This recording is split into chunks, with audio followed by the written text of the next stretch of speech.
my heartily welcome to Professor Chetan Solanki. He has been a good old friend, and I have always been very, very appreciative of his efforts. Professor Chetan Singh Solanki is a professor at IIT Bombay and having a specialization in solar energy. He has written 8 books and more than 100 research papers in his professional career. Since a few years, he has taken a 11-year journey aboard of a solar bus, and this journey is to continue up to 2030. So basically, he is propagating the concept of energy Swaraj, and he is considered as a solar man of India. I have he has presented his model of energy Swaraj to the United Nations also. In 2019, he wrote a book, Energy Swaraj, My Experiments with Solar Truth. And I was very fortunate to get a complimentary copy from Professor Solanki also, and I read that time. So I will not give detailed background of Professor Solanki. Only I will read a small poem which he has written at the first page of his book of this Energy Swaraj.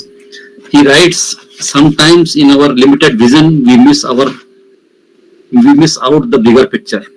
In our ability to understand only finite, we forget the infinite. In our limited wisdom, we make mistakes much harmful than we think. In our limited capacity to comprehend, we cannot understand the vastness of the universe. In our one-dimension focus on wealth creation, we forget the multidimensionality of life. In our desire to make life comfortable, we forget the discomfort that we cause to others. In our short lifespan, we forget the timelessness of the earth. Professor Solanki, this articulates you very well, these lines, and now I request you please start speaking, because this book also ends with a small poem by Jessica Robert. It says that save our hearts and souls or forever be lost in the pit of death and regret. Save our home, save our air, save our lives, and save our earth. So what more introduction could be relevant than these words which you have already articulated well in your book way back in 2019. And meeting you has always been a pleasure. And I'm very happy to introduce you to this August group. These are the spiritually oriented people working in different facets of life. And at Vivekan Kendra, Kanyakumari, a Vasudha exhibition has also been inaugurated some few months back. And I have also visited this exhibition last month only. A great and fascinating work going on. And we are very happy to listen you and to get your support to this endeavor also. Thank you, Professor Solanki. Now, floor is yours. Thank you. Thank you so much, Dr. Mathani, and happy morning to all of you. Before I start, just tell me how much time I should speak. I mean, what is the time limit? Can I speak? Or yeah, Professor Solanki, it is your wisdom. Generally, we end up at 11:30 or so see that how best is there. Leave some time for question answers, because I'm sure that people will certainly like to listen you on these things also. Okay, definitely. Thank you so much. It is important that you should give a timeline to a professor. Otherwise, professors are used to talking, so they can talk for hours. Thank you so much once again for having me. And one warning that I want to give before I start, number one, if you're going to listen to me, I'm sure you're going to change. Your views will change, your perspectives will change on sustainability itself, and the other parameters. So if anybody has any objection to change, so don't listen to me. That's a warning I keep giving. But if you're willing to change, yes, you're most welcome. What I'm going to talk to you today is about the climate change and why I have, left IIT. I'm on unpaid leave from IIT Bombay. In fact, I'm in IIT Bombay today because my leave is getting expired, and I probably have to either join or resign. So that's a question that is there. But why climate change is a serious issue, and why we are failing in recognizing what needs to be done, and we are doing something else. So I'll try to bring you this sense, and then of course we'll have question answer. I'm going to share my screen.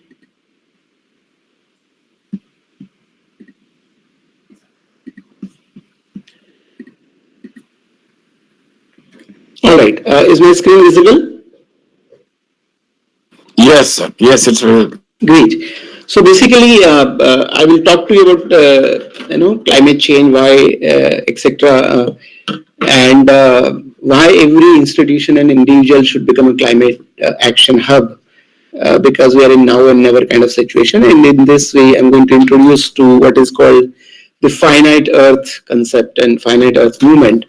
Why we have to follow this truth.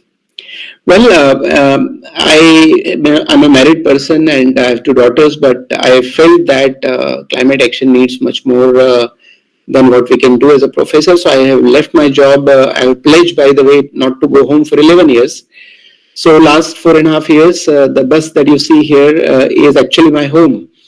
And there's a bed inside, kitchen inside, washroom inside, library, office, temple. In fact, there is a small garden also inside the bus.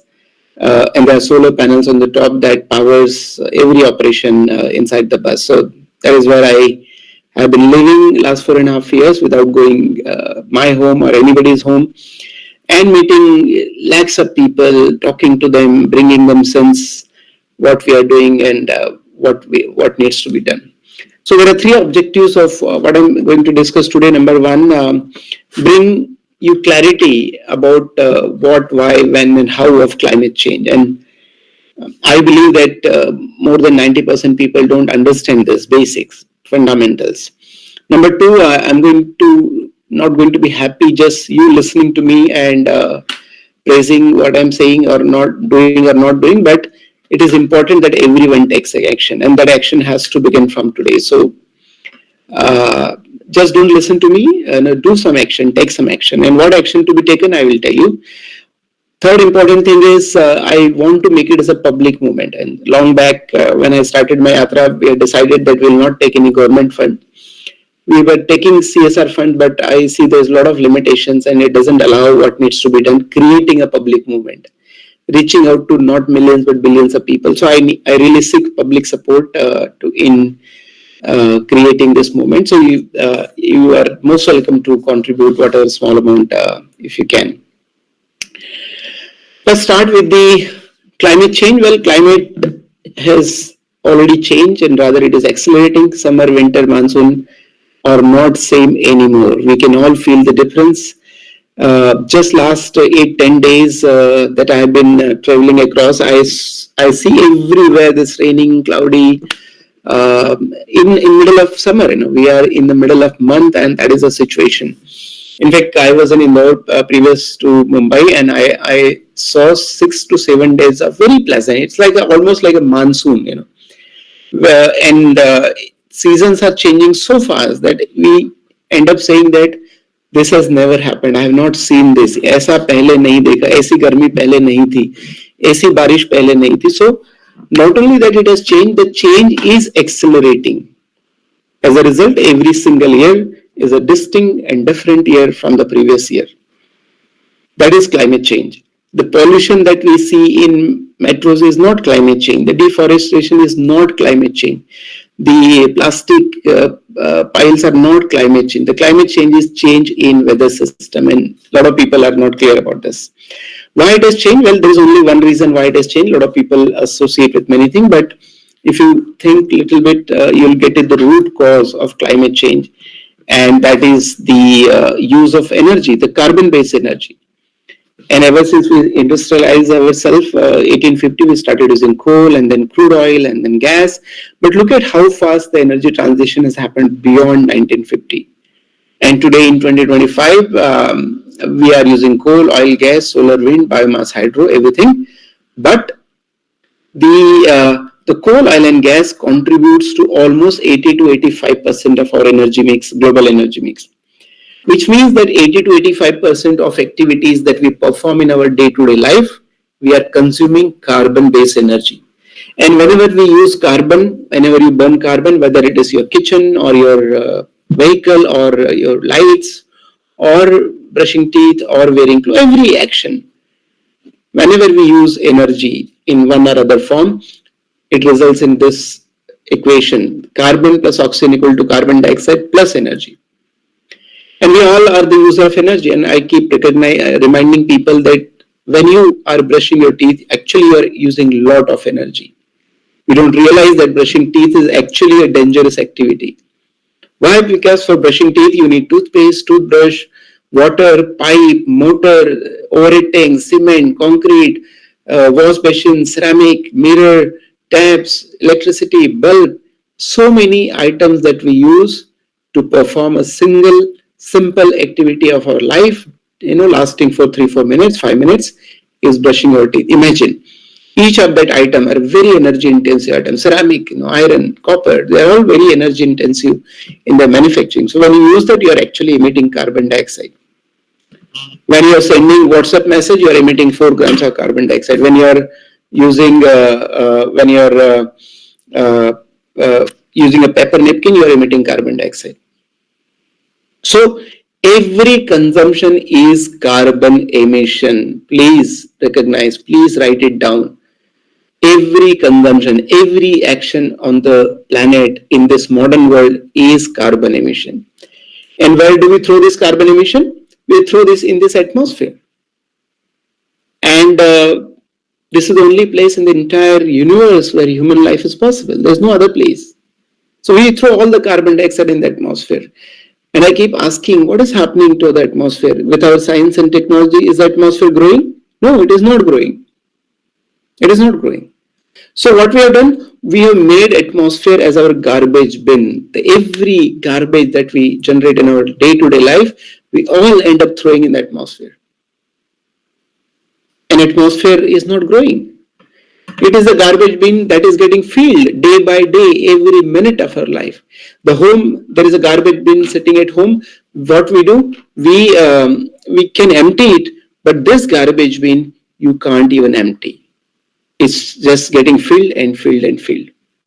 So that is a problem that humans have not even recognized and realized that the kind of mess that we generate every single year in our day-to-day life. This carbon dioxide is increasing and it has reached to 430 ppm marks already from 280.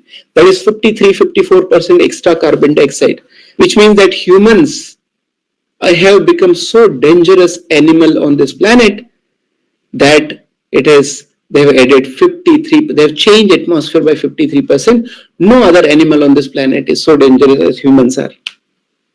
The problem is the carbon dioxide is a greenhouse gas. It has a greenhouse effect. What does it do? It heats up the planet, and planet is heating and heating up. It's warming really fast. By 2024 was, by the way, declared as the warmest year in human history. Can you imagine? The Homo sapiens have been there on this planet last 300,000 years. But look at the humans. In just matter of 150 years, what we have done to this planet. There are thresholds of every physical system. And rubber band, when you pull it up and leave it, it will go back to the original state. But when you pull it beyond certain limit, it breaks down. So there is a threshold to every single physical system. Our atmosphere and the ecosystem is also a physical system. It has a threshold. What are the thresholds? Two thresholds, 1.5 degrees centigrade and 2 degrees centigrade. At 1.5 degrees centigrade, the climate change will start to become irreversible, and at 2 degrees centigrade, it will be completely irreversible. What does it mean? It means that beyond 2 degrees centigrade, you will not be able to do anything. Doesn't matter whether you start living, all human beings on this planet start living like a saint, you will not be able to correct climate change. It's an irreversible process. Where we stand today, very close to 1.5 degrees centigrade. It's just 4, 5, 6 years away from now. And 2 degrees centigrade is just 20-25 years away from now. What will happen beyond 2 degrees centigrade? Suffering, more suffering, and greater suffering. That's it. When climate change will become irreversible, there will be more floods, more droughts, more heat waves, more forest fire, more ice melting. Everything will become more and more, and we will switch from thrival mode to survival mode. In thrival mode, our comfort level increases, our health improves, our life expectancy improves, everything becomes better. But you see, last 5-10 years, I think that mode is getting changed to the survival mode. Today, 25% population in the world, struggles to get a drinking water. Can you imagine? In the world, when we are talking about AI and everything, we can't guarantee drinking water to all our fellow brothers and sisters. City like Bangalore, 40% people drinks water through the water tank. This is the current status of the world, and the world seems to be sleeping. They're all busy in their own day-to-day life. Politicians are busy. Policymakers are busy. Professors are busy. Parents are busy. Ask everybody. They're all busy in their own world, not recognizing that by the end of the century, the global temperature will rise to minimum 3 degrees centigrade or up to 6 degrees centigrade. There is a question mark, and I have, Dr. Mathani, I have finished writing another book, which is going to be published by Penguin. And the title of the book is Will Humans Thrive or Survive by 2100? And you know where it is tilting. It is going to be survival mode. So it's unfortunate that we are intelligent. It is unfortunate that we can think. But the stupidity of modern humans is terrible. We are polluting the same water that we are drinking.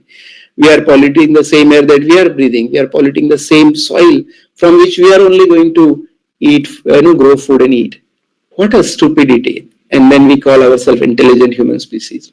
Well, climate has changed, but it has to be solved. Because we want this only planet where we have to live. There's no other place.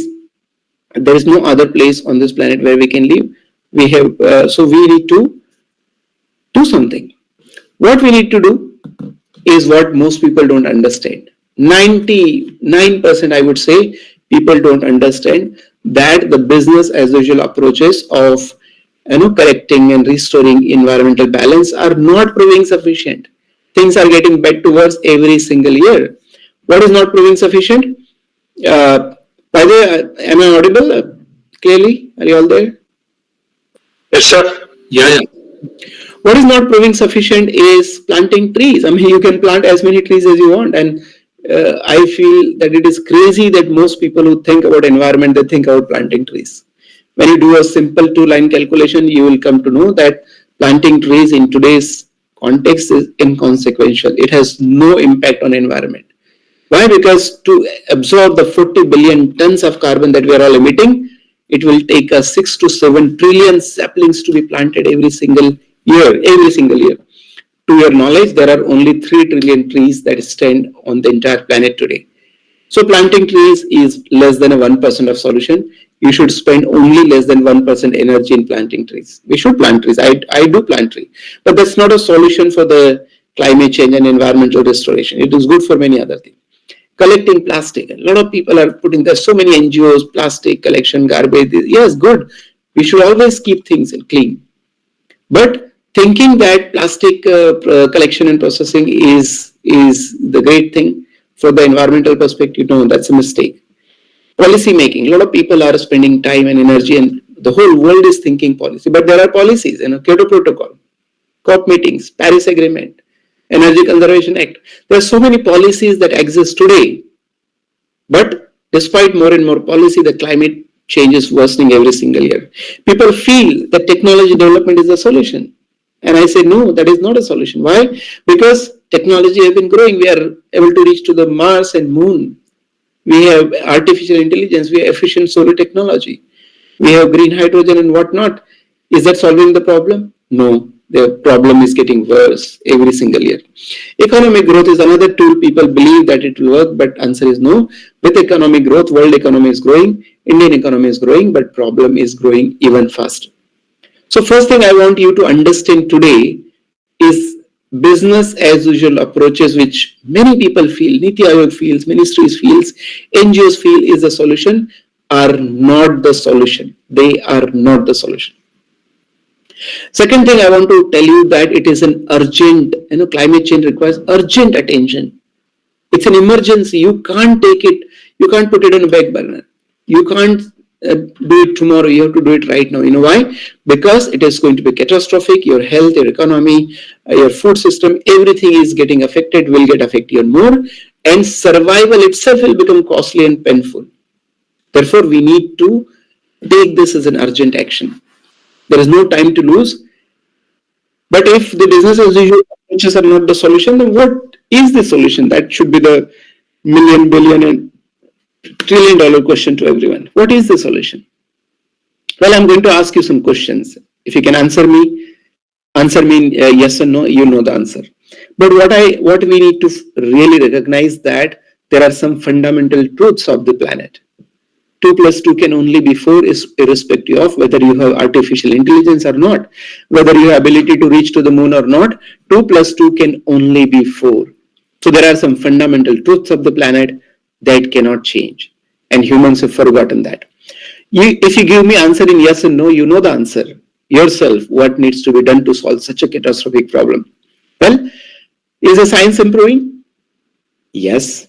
Are the technologies improving on this planet? Yes, definitely yes.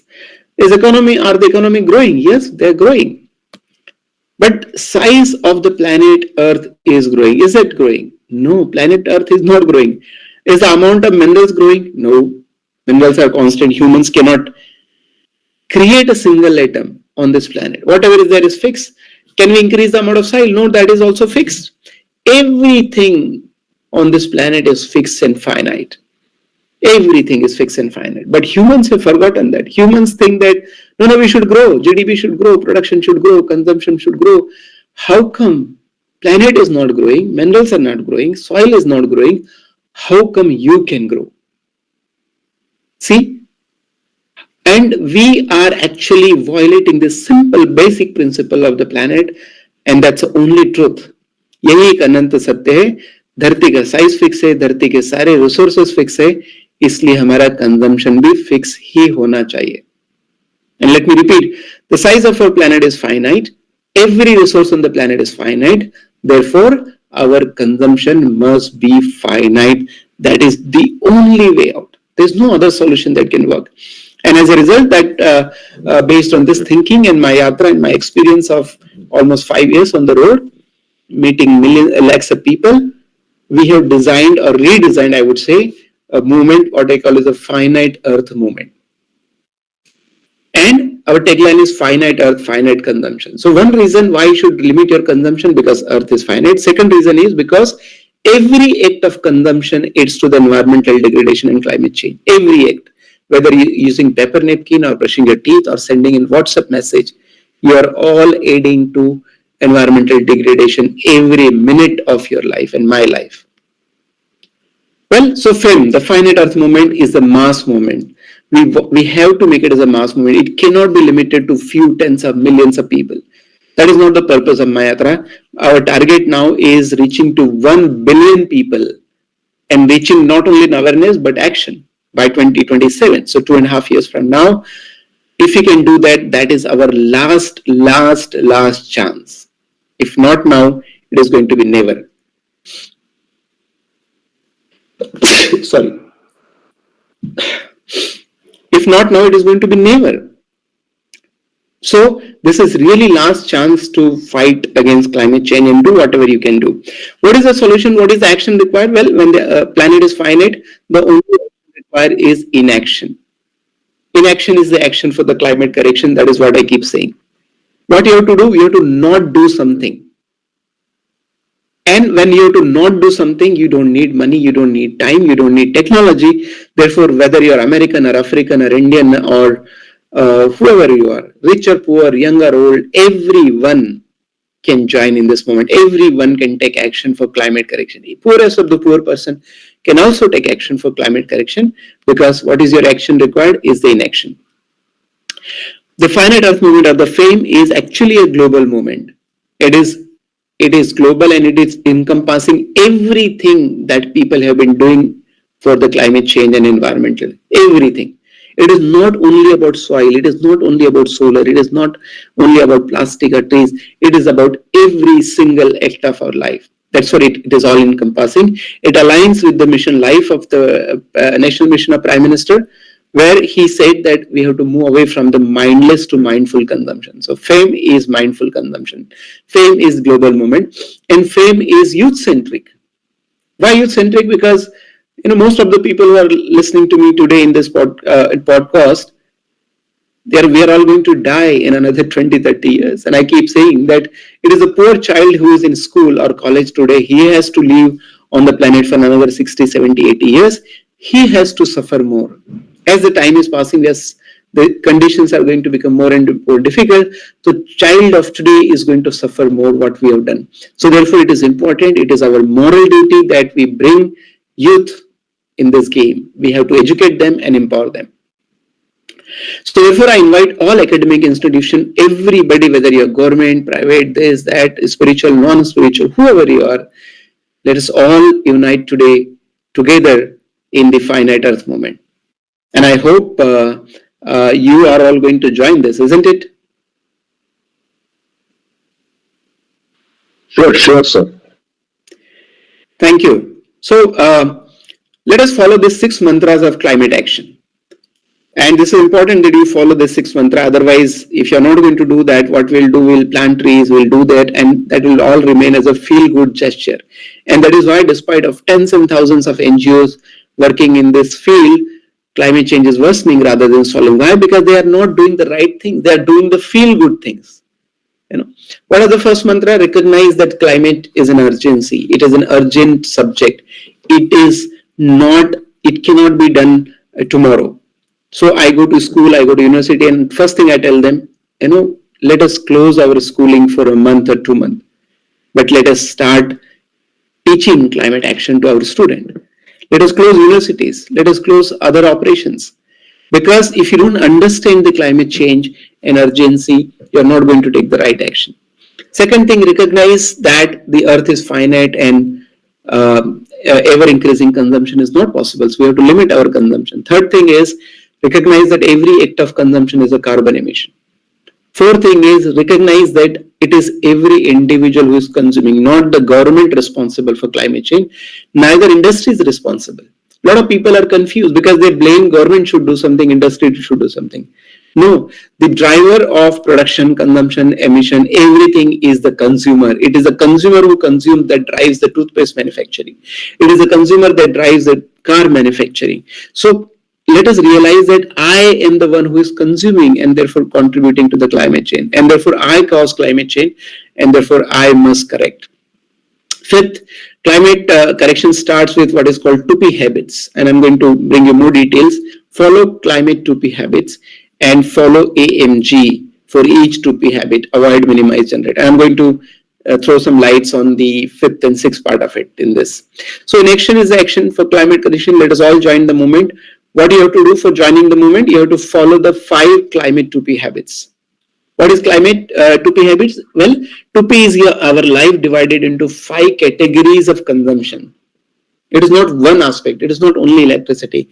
Our life because divided in 5 categories, that is 2P. I hope all of you will remember this. Easy to remember 2P. What is 2P? 2P is travel less, use items wisely, purchase cautiously, eat carefully, and eliminate electricity waste. Each of this category almost contributes to 20-25% of the carbon emission. So therefore, when you put all items together, that is almost your 100% basket of carbon emission. So you have to take care of every kind of carbon emission, not some. A lot of people, even ministries, feel that putting solar is going to solve the problem. Answer is no, because solar itself doesn't come from the God. It has to be mined, manufactured, panels, aluminum frame, iron structure, copper cable, inverter. That is all going to have environmental impact. So what do you have to do? All follow 2P. How? Each 2P habit must follow AMG approach. Each 2P habit. So when it comes to travel, what you have to do? Avoid what is avoidable. If not, minimize and then generate. If it comes to electricity, avoid. So don't even put solar. First avoid. Then minimize with efficiency. Use efficient appliance. Then you generate solar locally. So AMG is a universal approach and it is much better than RRR. Most people understand only RRR. But RRR approach, reduce, reuse, recycle, will never tell you that don't do it, because prevention is better than cure. It will never say. It says recycle, but recycling itself is a energy intensive process and it aids to the environmental degradation. So recycling is better, but avoiding is much better. So I think we should stop following RRR and start following AMG. Avoid, minimize, generate, apply to this one. I'm giving some ideas. I'm sure all of us can apply this, what I call as a climate action framework in a day-to-day life in different way. But here are the some guidelines that I have given to you. What, for example, travel less? What is avoidable? Long distance travel for summer vacation. We don't even realize that when a family of 5 travels 1,000 kilometers one way, total travel is 10,000 kilometers. That is resulting in a 2,000 kilograms of carbon emission approximately, which is equal to cutting 2 big trees of 30 years old. Can you imagine? One summer vacation is cutting 2 big trees. If you cannot avoid long distance, in the day-to-day life, minimize the local travel. And you cannot avoid going to office, but what you can do is reduce, let's say by 2 kilometers every day, you can combine a couple of activities together cautiously so that you reduce your travel. And for a small travel of 1-2 kilometers for shopping and all, just walk or cycle. So this is how you apply AMG in your day-to-day life. Use items wisely. What you do, avoid any single-use item. Paper napkin, water bottles, paper cups. These are all disasters. We have run the campaign called Paap Ka Pani for plastic bottles, because if you look at the entire value chain, right from the drilling holes and getting the crude oil and processing and getting plastic beads and molding water bottle and filling water bottle, transporting, then discarding water bottle, collecting, 85% of the plastic does not get recycled. It goes to the fields and rivers and oceans that it decomposes over a period of 300 years, 400 years. And then it comes to the microplastic that dissolves in water and food and gets back to the human body again. Isn't it a kind of a sin that for your 10-20 seconds of water requirement, you use a water bottle which has so much of a pre and post processing? Please avoid anything which is single use. Repair before you replace, minimize the consumption, and convert material for some other use that is locally generated. Purchase cautiously. Every production, as I said, is a lot of energy and chemicals, material goes, so avoid. Every purchase is by the vote to purchase more. For example, when you are purchasing a brand new car, actually you are telling 100 other people to, hello, I have bought this car, you also buy this car. So every purchase is a vote for other people to buy more. Please don't do that. Avoid, if not, sell or share before you buy the new one, and buy locally produced. When it comes to eat carefully. You will be shocked and surprised to know that 25 to 30% of carbon emission is because of the food industry, which means the way we eat food has become dangerous. 25 to 30% coming from food industry. So avoid packaged food, online food, avoid. Minimize, don't waste the food, cook less. Rather, I would say eat also less, because our body does not require a lot of food. Those who are in spiritual world sure understand this more than anybody else. Third, locally produced food. So whatever is regional and seasonal, buy that only. That is how you can guarantee that there are less chemicals in your food if it is a cheap food. So regional and seasonal. Eliminate electricity waste. Well, there are many things at my home. By the way, I'm professor of IIT Bombay, but at my home there's no fridge, there's no geyser, there's no air conditioner, there's no microwave. I stopped ironing my clothes. Why? Because it's not that I cannot afford paying electricity bill, but for each units of electricity produced and consumed, we are emitting 1 kilogram of carbon emission, which is 300 years of life.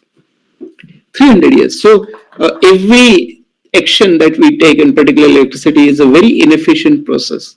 Very inefficient. So avoid electricity wastage, minimize with setting the temperature of AC high. If you want to take bath with the hot water, just bring it to room temperature, that's it. Not more than that. Install solar system locally. So these are the 5 categories, and I've given some example. I'm sure you can create your own example. I have given the framework, 2P, and for each 2P follow AMG. This is, by the way, our 2P, and I would request, I'm going to share you some posters. I'm going to request you, please print it, install everywhere. Let us make 2P as part of our day-to-day life. Let us 2P remind us that our planet is finite and we should have finite consumption. By the way, to take all this action, we have developed a beautiful climate action portal. And this is very powerful portal, very universal portal that allows you to register your 2P habits. You can monitor your 2P habits. You can earn climate correction points. You can get certificates. You can get badges, and organizations can actually get sustainability rating.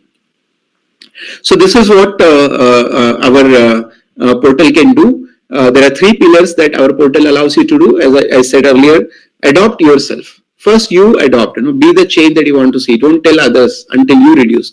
When I reduce my consumption, then only I started asking people that you should also reduce. But adopt first, then mobilize. It's not enough that you and I reduce carbon emission. If my neighbor is not reducing, that carbon is going to affect you and me also.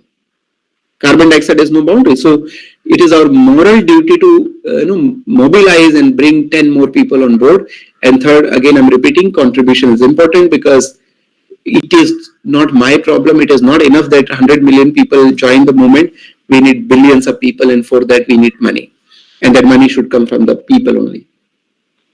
The climate action portal is this, energyswaraj.org. And then, as I said earlier, you can actually choose your climate habits. There is a climate action card, by the way, like a shopping we do online. Similarly, we can have an online shopping of the climate actions. So you can choose a climate action and it add to your climate action card. And when you complete that action, you get carbon correction credits, climate correction credits. Our entire platform is, by the way, free to use for anyone. So this is how we go.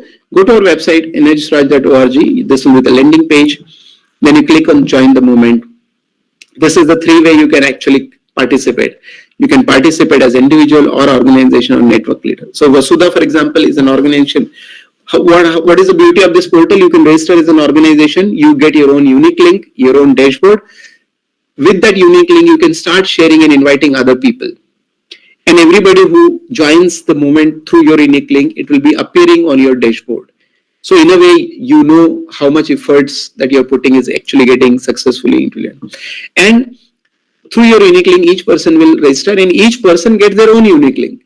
And each person then can start becoming a volunteer, inviting everybody else also in their families, friends. So that is how we can start a chain reaction. And this is a powerful portal that we have developed. This is how it looks like when you register there. On the left hand side, there is a menu card like climate card and referral links, etc. Middle, you have the finite earth movement menu. So you can choose the menu here. You see here the buttons, add button. So when you say, okay, I'm going to avoid single-use plastic, you add here. Once you add here, it appears on your card, right hand side, my climate action card. And for each action, there is a CCC point. You see there are points there. And each action there is a CCC point, and it gets added to your potential CCC point. But when you really take action, it becomes your earned CCC point. And when you earn enough points, you can get a climate enthusiast certificate, climate hero, climate champion, etc. So this is beautiful gamification of the climate action. I think only of its kind in the world, that is comprehensive, simple, that anybody and everybody can participate. This is how the referral will work. When you want to create a team, you can go to the referral links. This is unique link to each individual and each organization. When you register, you create and invite either through the referral link or code, and then you can put here. Once somebody join, you will be able to see in your referrals. So as I said, when you earn enough points, you can get climate certificates, badges, etc. And I think we're going to start a chain reaction very fast. By the way, on the 5th June, the World Environment Day, we are going to launch this as a global movement. So I invite all of you also to join it. The 5 things that I want you to immediately take action today is announce that you are the partner in the Finite Earth movement. Do it on social media. Go to our web portal and register today. Start a climate action cell. Your top organization or head person should do it. Put a 2P cutout. Commit a contribution. If all of you can actually contribute something. There is a folder here. I'm going to share a link also. That everything that is required for Finite Earth movement, the FAME, is available there. Posters, guidelines, concept note, 2P climate habit, everything is there. So we have created and we are making it available to everybody to use. So with this, thank you so much for listening to me. I hope all of you become part of the Finite Earth movement. Let us all create a better and beautiful world for ourselves and our future children, generation. This is the only place we have. This is how you can contribute.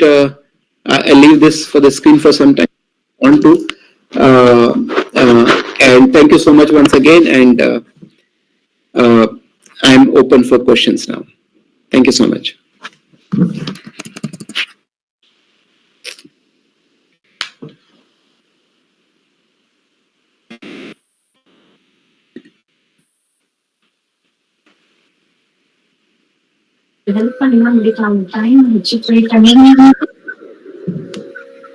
Thank you, Professor Solanki. It was very good, excellent presentation. May I request respected Madanji to anchor now the question answer session? That will be better. Yeah, thank you, sir. In fact, many things which we have been craving for or aspirations which were there has been well reflected in the presentation. In fact, it's got on a carbon footprint, a calculator, and other things. Now that we see that your movement of finite earth movement has given us a very right lead in terms of getting enrolled and getting seeing that how best we could do an AMG part of it in a very innovative way. The thing is, as you rightly started when you said that, very interestingly, that if you are not willing to change, please don't listen. In fact, that is a very good introduction for all of us. In fact, here we have been striving at Vasudha to bring this transformation as such. The ways and means where everybody has been trying to their extent has been very unique in terms of reaching the destination. But some pathway has been created in your style of presentation where in which everybody can start reviewing or evaluating their own actions. So that is something very interesting, sir. In fact, it has been a very guide for us in terms of actions. Probably on June 5th when you inaugurate it, we'll see a good number of our friends being there as part of the movement, Finite Earth movement, sir. Thank you, sir. One thing is to start with before others asking, let me have a question, sir. In fact, we as an individuals, we as a family, we as an working in the institution, and we working as a society. All this four, as you know, that it's an interdependent part of it. Even though we understand that the element of influence in our own family has been very negligent or very difficult to take home our own family friends with us, either our children or better offs or whomsoever it is. Or it may result in conflict or it may result to vanaprastha at this point of age in my life. So being this challenge, what sort of a thing which you would recommend? Probably it may be a question of a different order, but just to start with, I am having this question for your consideration, sir. Well, I think a lot of people ask me, how you have convinced your wife and children to allow you for 11 years kind of thing. Well, I think it is just a matter of understanding. And I keep quoting Mahatma Gandhi, somebody asked Bapu, why people do wrong things. And he said, because people don't understand the outcome of their actions, But the moment you understand it, you are not going to take some actions, do something. For example, he said, when King Cobra bites you, you are going to die. That is for sure. And that everybody understands. So if King Cobra comes in your room, wherever you are sitting, what you are going to do? You are going to run. Now, when King Cobra appears, you have to run is not written in our constitution, neither it is given a training in the schools and colleges. But everybody follows. Why? Because we have deep understanding. I think we do not have clear understanding in our society, even among educated ones, about the whole, the manner in which we are living our life, the manner in which we are consuming resources and affecting our own health, our own water, our own air. So there is a big disconnect between what we are doing and what we are trying to achieve. For example, everybody does things for, in life for accumulating more resources, more wealth. But the real purpose of life is to be more healthy and more happy. And I think we miss that purpose and we kind of getting wandering here and there. Lack of spiritual connectivity or knowledge is the reason. But I think it's purely the lack of understanding. And if we start to understand, and I keep saying jokingly, that if you really understand the climate change, I'm sure all of you will start 11 years yatra like I have done.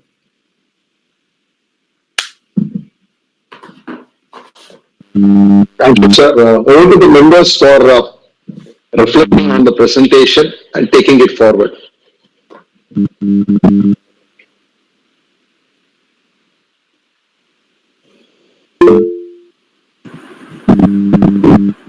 Yes, William.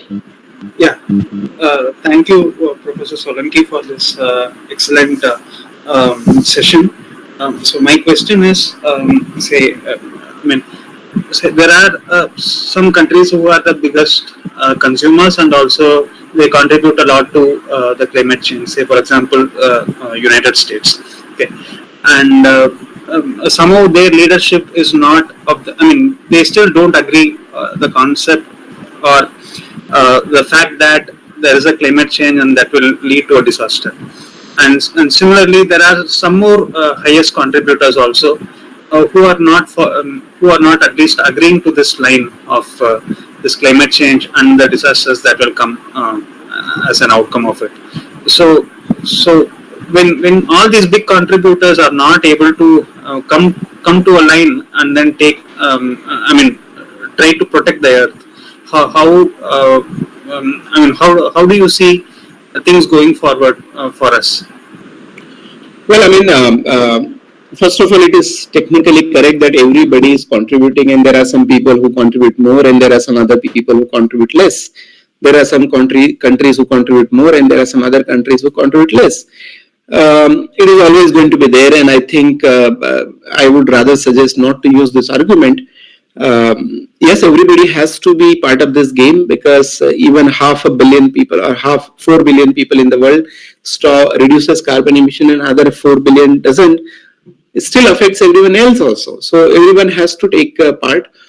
I would go with what Mahatma Gandhi said: be the change that you want to see in the world. So yes, there are some people who do more, but let the change begin with me, and let me inspire 10 other people, 100 other people. And I'm sure governments will not be able to do much for climate action. It's very clear, because governments are elected for a short time, 4 or 5 years, and they have limited resources, they have other priorities. So therefore, I believe it has to become a movement.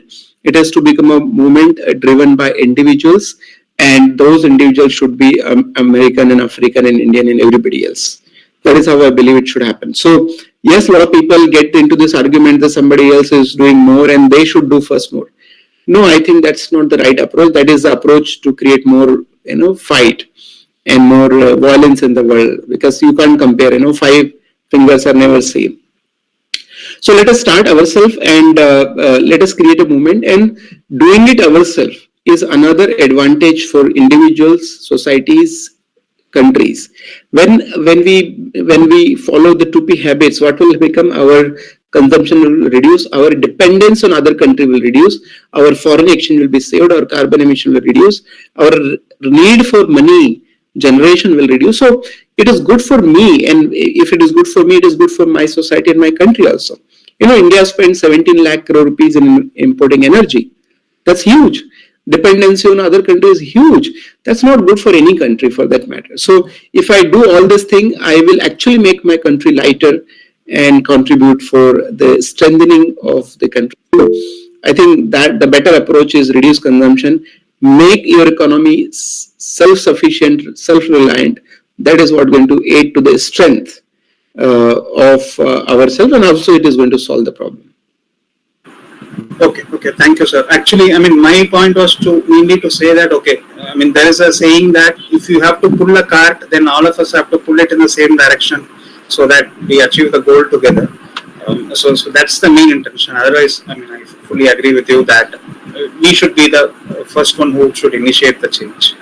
Thank you.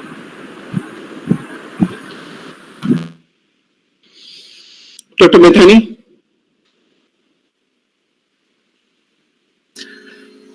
Thank you, Professor Solanki, for this very candid and very, very articulated presentation. I'm very happy to listen to you after around 6 years in this manner, and my gratitude to you also for accepting the request to speak on this platform. Let me give some background of this platform, because I joined this platform around 2 years back. I have been associated with Kendra for n number of years, maybe 3 decades and more, and I have realized that the small work which people are doing, which are associated with the philosophy of Kendra or the lifestyle which we try to emanate in the form of the people like Sri Swami Vivekananda or others in India, they have pretty well articulated the concept of life by which a typical Indian has to live. That is, generally people reflect in the Vedic culture, or that we should have aparigraha, anasakti, or you must have listened that we were talking about the decluttering before this that how we should declutter ourselves, how much clothes we require, how much things should remain in the house, how much water we should use. In our previous podcasts, I remember vividly at least 3-4 podcasts which were around these themes, particularly one Mr. Balniappanji who just asked the question. He presented a small presentation about his house, that how much water they used, how much organic material they used, how they optimized their small necessities within the house also, and that was a fantastic and very fascinating presentation. Another came from Bangalore, Agrawalji or somebody else, I am forgetting that how they optimize their electricity consumption in the house, and within the limited resources how best they can do it. So question is this, that we know all these concepts, these are there, but everybody has to work to tailor made it as per their requirements.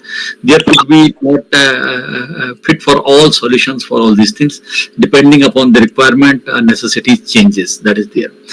This reminds me of the work of 1980 by Miss Catherine, who later named as Sarla Devi, and she wrote a book, Sandakshan or Vinas, that is there. So I'm reading a paragraph of that book of 1980. Perhaps this will well articulate what this will extend the talk which you have just mentioned. That it was in Hindi, that अमर्यादित विकास, अधिकाधिक वस्तुओं का संग्रह, इच्छाओं को बढ़ाते जाना आदि आधुनिक पश्चिमी सभ्यता के आधार तक तो अब नहीं टिक सकते. Because when we talk of the planetary boundaries, with six-way Professor respected Banerjee will speak on this now, because he has introduced us these concepts in this platform in a big way. सृष्टि में मर्यादा है, इसलिए हम भी मर्यादा साधें, अपरिग्रह की ओर बढ़े. मानव प्रकृति का सम्राट नहीं, उसका पुत्र बनेगा. क्षुद्र कीटाणु से लेकर के समस्त जीवन के साथ हमारा जीवन जुड़ा हुआ है, इसलिए सबके साथ सहयोग करो. इसी प्रकार की जीने की कला विकसित करनी चाहिए. ईसावाद से मिदम सर्वम केवल एक दार्शनिक सिद्धांत नहीं है, बल्कि वैज्ञानिक सत्य है. इसकी बुनियाद पर नए समाज की रचना करनी है. So I find full resonance of your this energy Swaraj with these words which have been told way back around and 45 years back by a person who left the Western lifestyle and located herself in Uttarakhand at the Kausani, at a small place. So and I'm very happy to listen these all things. But two small points again comes to my mind. I'm living in a very small place in Himalayas. This is very near to Badrinath, that way, because most known destination is this, and we try to live the way life is changing. Three forces makes major change in this world. One is that the one generation to another generation, what are the guiding principles for the generation? Nobody likes preaching in this world. First of all, people try to understand from their own experiences that what has to be done. If you look from the India's perspective, that how much we are using and how much we are consuming, because in the world consumption level, if we make ourselves, and we are nowhere. We are 1/3 of the global average in all ways that we are. So here comes the question that what is the subsistence level energy consumption, subsistence level carbon emission now in the today's scene, and where we are in respect of this subsistence level consumption or emissions that is there. We are not preaching others that you stop or do, but for ourselves also, that because there is a quest for growth also within the country. So how you will, and secondly, you made a point that technologies are not the answer. But my understanding is that the whole problem has caused by the industrial revolution or technological development of this all the new world order. So this technology will certainly be the solution, and the solution will come from the technology. Just a small example, that the filament bulb to 2-watt bulbs, that what a 60-watt bulb equivalent to 2-watt bulb. So technology has made it possible only. So that way, whether the new things which are coming to the market, because I saw your energy yatra also, that solar is coming to the answer, where 8 years, where earlier good old days were the energy balance of the solar panel, now it has come to only 6 months or like that. So how you see all these trends of the technology development which are taking place in the world? Thank you, Professor Solanki. Well, thank you very much for this detailed comment and framing the question very nicely with the, Shrashti mein maryada hai. That is the I would say, eternal truth, and because in nature, everything is self-limiting. A banyan tree, even if it grows 500 years, it will not grow, 1 kilometer tall. So it's self-limiting. In a forest, there may be lion is very powerful, but there will never be a situation when there are only lions in the forest. Self-limiting process. Yes, सृष्टि में मर्यादा है, and मर्यादा को पालन करना ही पड़ेगा. ये choice या नो चॉइस का सवाल नहीं है. सेकंड थिंग आपने कहा कि but country seeking growth, great, but what we have not asked ourselves, or nobody has answered this: growth for what? What do I do with growth? How much I should grow? And how long I should grow?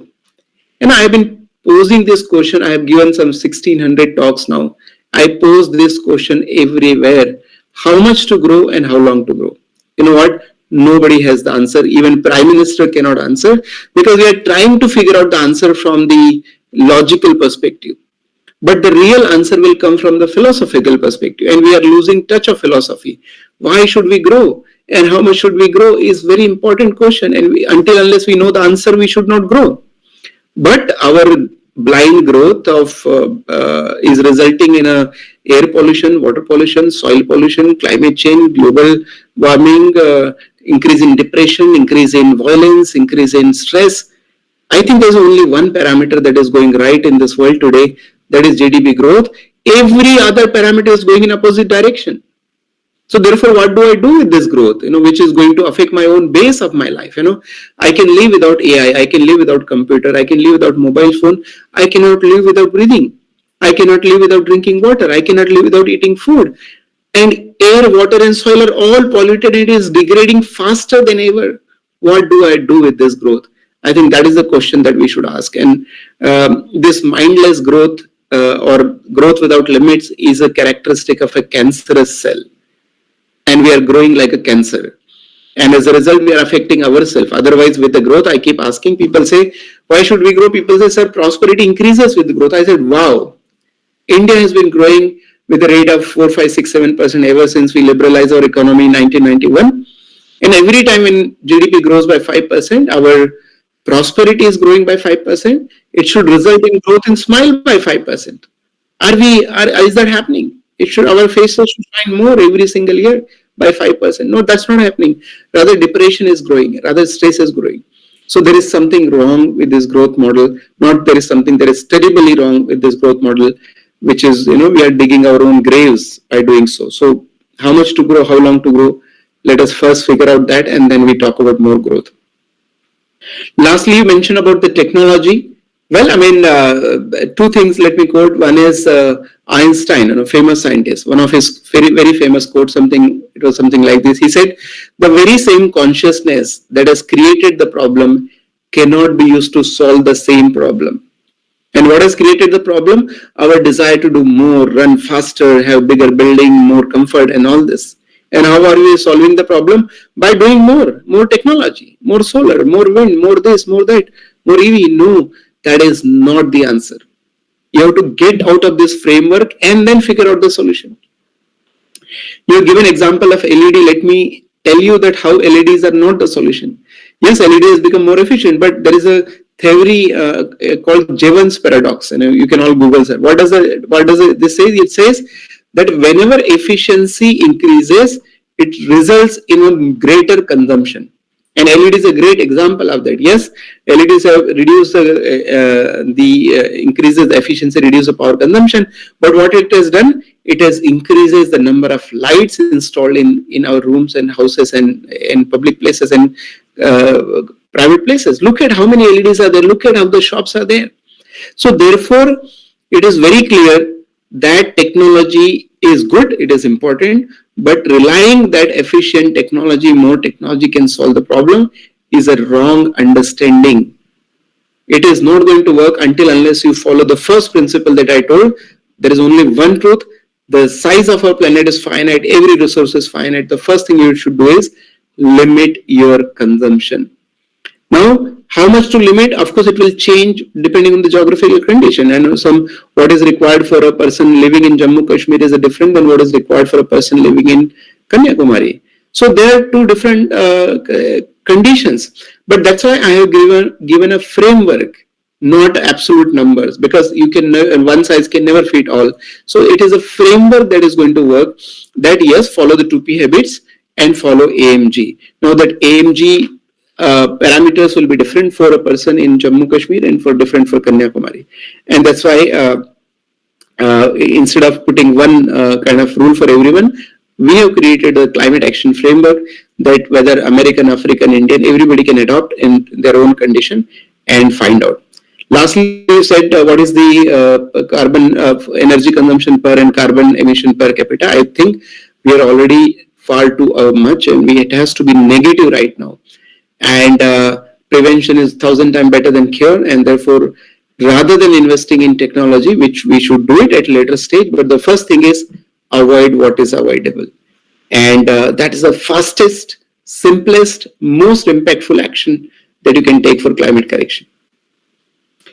Dr. Umadani, I hope I answered all your questions. Thank you, Dr. Solanki. We continue our dialogue process. Thank you very much. Sanjay Banerjee ji. Namaskar, Professor Solanki, and really appreciate your entire presentation. A little bit of self-introduction. I have been teaching a course on environmental management and sustainable development to our MBA students at Amita University, Amita School of Business for quite some time. And of course with limited success, because my son has been my own student and he follows exactly the opposites of everything that we are trying to do. After he started earning, he installed geysers, air conditioners, washing machines and all kinds of things in the household which are not there earlier. And he is independent, he does whatever he likes. And so that's a separate matter. You know, Madan Kumarji said that, yeah, we can't, even in our own house, we are a failure. But having said that, I have a thought which I wanted to share with you and seek your guidance and suggestions on that.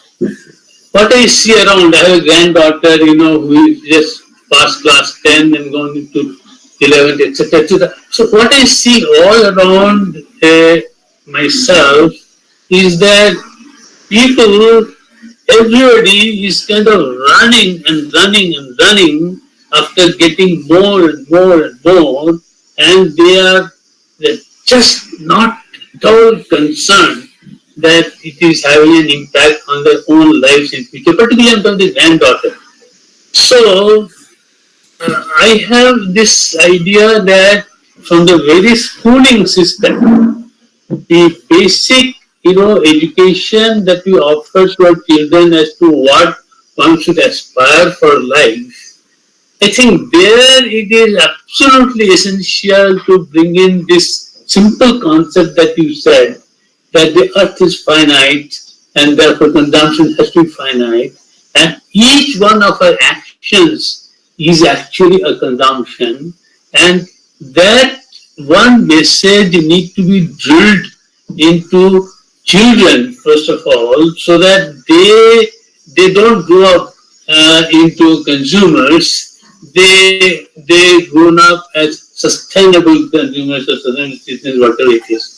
So this was one thought I had. I should ask you that what should be done in terms of our education system, particularly the elite education system, where the children of the rich people, they go and they compete and they have tests, this and that and all kinds of things. So from childhood, they're told that this is the lifestyle that you should aspire for, this is what you should strive for, you must compete, all those things are drilled into the young brains of these children, and they don't understand, they don't know what's happening, and they simply follow what we adults kind of design for them.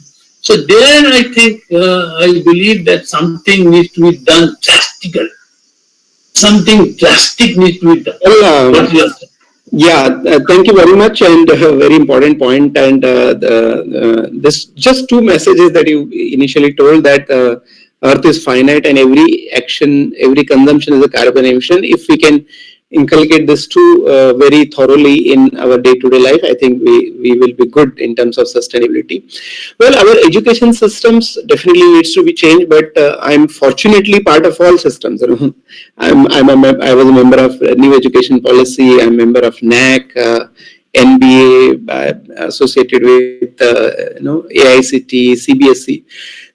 Unfortunately, the system, which is a good design, that is governed by many people, and everybody doesn't see in this frame. And a lot of people feel without understanding, because they don't have a detailed dialogue. They still feel the priority should be growth, and not recognizing growth for what.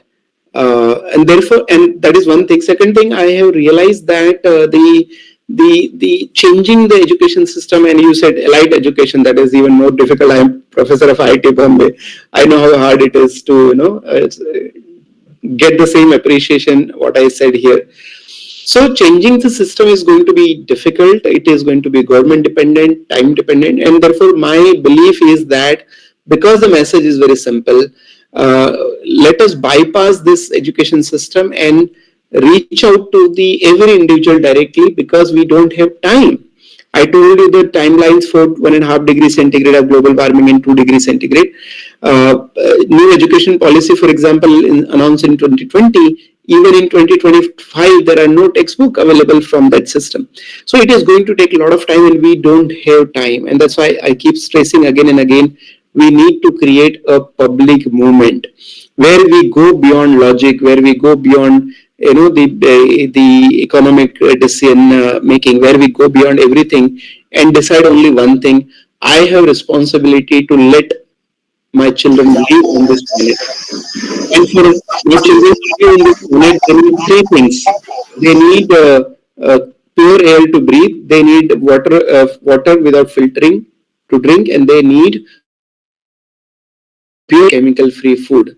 I think these are the three things that every parent has to guarantee their children, and if they are not doing it, they are the disaster for their own children.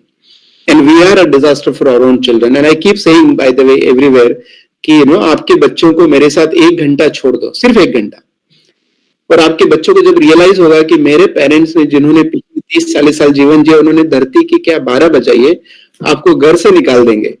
So I think we don't have time, and let us just teach it in a normal conversation. Yes, it is good to bring them in curriculum, but we're running short of time. Yeah, thank you very much for your thoughts.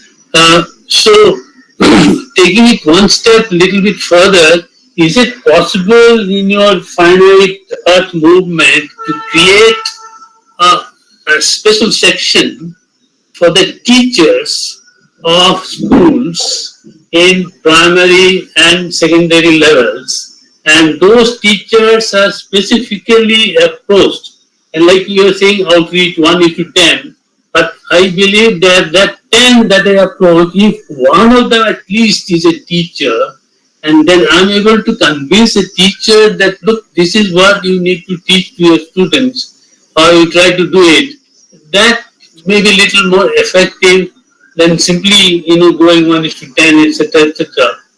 So targeting particularly primary and secondary school teachers, is that possible, and can that be? That's a really great point, and I've taken a note of it. I'm going to stick in front of my wall, train the teachers. I think that's a very good point, and I'm in talks with the NCERT, and they are developing new books and curriculum, and I'm trying to somehow insert these 2-3 simple points in the textbooks at all levels. And they have some 90 lakh teachers, they told me last time. So yes, that's a very good point, and I have taken note of it, and we are going to put a significant time and energy in teaching the teachers. Thank you very much. Thank you, Dr. Solanki, for agreeing to our request with a very short time. I hope in your Yatra, you will again come to Kanyakumari. Last time we couldn't entertain you properly, so this time we'll take care of you. Please do come again. So thank you very much. And whether I come or not, or whenever I come, is doesn't matter much. But as I said and requested in the very beginning, from today, let us start taking climate action, and what we need to do is inaction. So for every single thing that you're doing in your life, think before you do it whether it is avoidable. Believe me, that is the best contribution that you can make without needing any technology or money or anything. So thank you so much. Thanks to Dr. Mathani for giving me this opportunity to interact with all of you people, and I'm sure people like you are already inclined and committed for the cause. Will take finite Earth movement forward and become the volunteer and the champion of it from today itself, because we don't have time. Thank you so much.